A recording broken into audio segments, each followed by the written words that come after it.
here for you. A family resource center is being stood up. As we know, numerous people have been affected by this, and we're daily, hourly, getting calls of people that have been victimized by this. The department will be releasing information soon on what that looks like. When I arrived on this scene, again, it was complex and very large.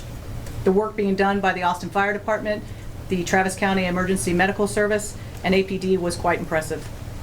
Once the initial scene was secured, we reached out to our federal partners to assist in this resource-intensive scene and to address concerns of potential terrorism.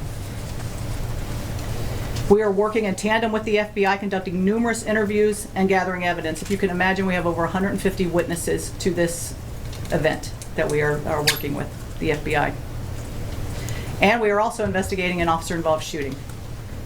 As I have committed in the past, in any officer-involved shooting, we will be releasing info as quickly as possible. Later this week, potentially Thursday, we'll be releasing body-worn camera of this event, as well as information on the suspect, including criminal history. Again, we are making, and I want you to know that we are making tremendous, significant progress in this case, but it will take time.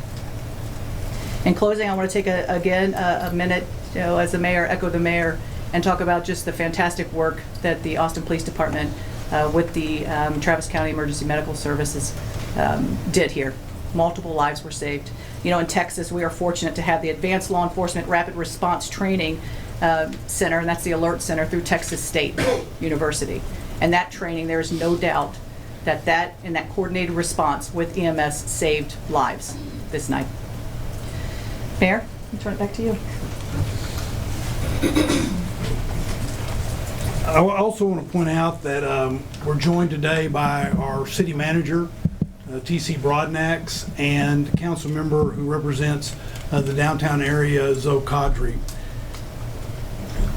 Before we take your questions, I want to say that we recognize that this is a very traumatic moment in our city. But when I talk about being proud of APD and fire and EMS, I want to also say how proud I am in how the people that are this city have reacted with such great compassion. We are all mourning together and grieving as a group, but we're seeing tremendous compassion and love coming out of the people of Austin. And so I urge everyone at this moment of trauma to reach out to each other and take care of each other and take care of our home. Be with each other. While this is a dark moment, our people are creating a lot of light in Austin, Texas. And what we do for each other matters. So now we're happy to, if there's a few questions, to take a few questions. We're going to start over here. We can start over here and then we'll go here. Yeah, has this impacted any plans, security plans for South by Southwest? It has not. You know, we have a press conference, I believe, next Thursday for our spring festival season. And certainly as we look at Austin and what makes Austin so great are those events. We are a major city police department and we go in best practices. I feel confident that the resources we have in play, South by Southwest, will continue on and it will be a safe festival season. Do we know how the suspect acquired these guns and whether they were acquired legally? The guns were required legally. I believe in 2017 out of San Antonio they were purchased. Can you tell us more about the victims? I think you said Savitha, Sean, and Ryder Harrison. Ryder Harrington. Yes. Okay. Can you tell us more? Are they UT students? I think Ryder was a Texas Tech student. I don't know as far as what school they went to. That is certainly something that we can look into. But they were young. I believe Ryder was maybe 22 and Savitha 24 or 20 respectively. Yeah. Are you able to share any details about the warrants that were executed yesterday in Del Valley and in Pflugerville? So anytime that you're doing an investigation like this, it's going to lead to search warrants. And so those warrants were based off information of where this person lived, addresses where he congregated, and evidence was taken from that. There's a video circulating on social media of an autonomous vehicle blocking emergency services near the scene on Sunday. Can you guys talk about the situation, what you encountered, and how you know, as you were accessing the scene and transporting victims? Yeah, I think that's something, I don't know if, Rob, if you wanted to address it. Rob Lukritz, Chief of Austin Travis County EMS.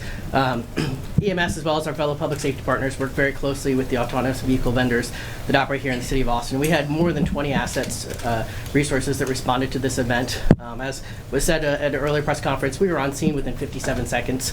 And so in the grand scheme of the impact on the overall incident, we don't believe it had any impact on patient outcomes. I will say that we're already in touch with Waymo and the autonomous vehicles to give them our concerns and work with them in order to try to address this moving forward. If you guys could raise your hands, please, we'll go here, then Jamal. And for the chief and for Agent Duran, can you explain what more you've learned about the possible motive? And I think it was reported that the suspect had a shirt underneath the sweatshirt that showed an Iranian flag. Is there a direct connection to the war in Iran with this shooting here? So I think for our purposes, as we're, looking at the totality of this, and certainly as a police chief, and we're coming in and we're getting this information, and we see those indicators, we see the second shirt with the Iran, the picture of the Shah on that T-shirt as well. We're thinking about events and what's occurring in the country as well. And so, in addition to the fact that this was a huge, complex scene, we're calling in those federal partners to take a look at that as well. And so again, the motives, all of those things, that's what this investigation is about right now. Go, Jamal. I don't mind. Oh, sure, go ahead. Go right ahead. Thank you. So I'll add on that, but first I just want to also express our regards for the victims' families, those impacted by this tragic event. It's not just those that were injured or killed, but obviously those that witnessed it are going to be forever impacted. And so just let them know we stand with you, and our thoughts are with you.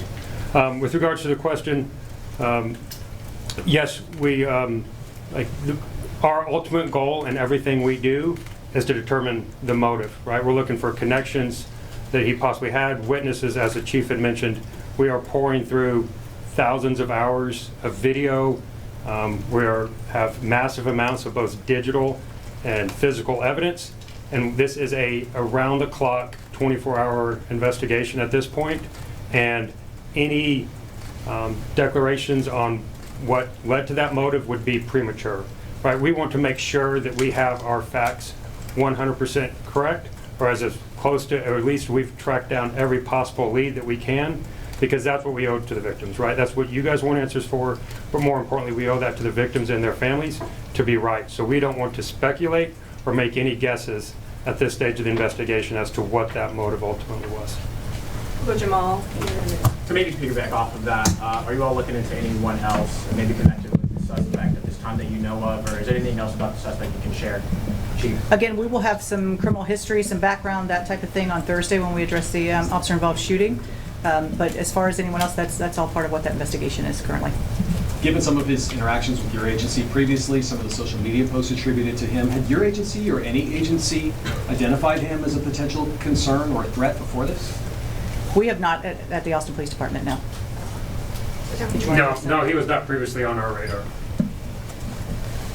Agent Duran, I had a question for you. Yesterday, you mentioned that there was this potential nexus to terrorism that was being investigated. Can you tell us what that means in regular words, and also what those, what we've learned about that? So any act of targeted violence, which is what this was, we're going to pursue all investigative lines, right? And that is certainly one of them, along with multiple other avenues of where this could go, right? It's always very difficult to determine what's in an individual's mind that leads them to commit this type of violence. And so we will continue to, like I said, pour through the evidence, talk to witnesses, talk to friends, talk to associates that knew this person, obviously tracking movement leading up to and on the night of the event, and also going back as far back as we can trace them. That's what the FBI does, and we're doing that in lockstep with our partners, and we will continue to do that until we get that answer to determine what that ultimate motivation was. So we'll take 2 or 3 more questions. We're going to start in the back here, and then we'll go to Angela and Anglicante. Thank you. For either the Chief or Special Agent Duran, how closely are you working with other major cities like the NYPD, the LAPD? We know New York put out a statement saying that they saw what happened in Austin and they're taking it seriously, and it has put them on high alert. Are you talking to other cities? Can you tell me a little bit about that? Yeah, I think, being part of the Major City Chiefs Association, those are, in contact with all of those chiefs and what's going on. and everybody better be on heightened alert. I mean, this is, you know, what happens across the country, we all need to be aware of, and certainly as major cities, you look at best practices and you look at the way you keep people safe. That's absolutely important, and there's probably not a police chief across this country that's not talking to one another, to someone. Angela and Dante, you'll have the final question. So yesterday, 3 patients were in critical condition. Has there been any status updates on the hospitalized patients? I believe one patient will be taken off life support sometime today, and then 2 other patients are still critical. Can you clarify the victims' names and age, please? The victims that were killed? Yes, ma'am. Savitha Sean, I believe she's 24. Could you spell that out, please? Savitha Shan, and Ryder, Ryder, Harrington, Harrington. I believe he's 22. Thank you. Dante, final question? I'm curious if you think that Austin's recent Safer State Street initiatives and things like that contributed to faster police response. Absolutely. When you look at again, I talked about the Alert Center and our partnership with Texas State and what that does. And I made a note to myself because it is, we have CAST, which is our Counter Assault Strike Team, CAST, and that includes EMS, it includes AFD, and APD. And they sit in this very room every Friday, Saturday, and Sunday night to address potential threat concerns from our entertainment areas. And so that is something that we have to be prepared for. When you have large events, large-scale events, and we do this in our other large-scale events as well. When you're talking South by, you're talking about other things that where there are large crowds, we are there and prepared. So absolutely. Thanks so much, guys. If I might add Yep. one thing to that, in 2024, and Chief Lukritz and I talked about this yesterday, I guess it was, in 2024, the City of Austin also created the Downtown Area Command with EMS so that we would be better ready. That's what the recommendations coming from the professionals in EMS said they wanted and needed, that sort of thing, so we would be better ready. You know, God forbid there was a situation like this, and we think that also played a significant role in addition to what the chief was saying. Thank you all.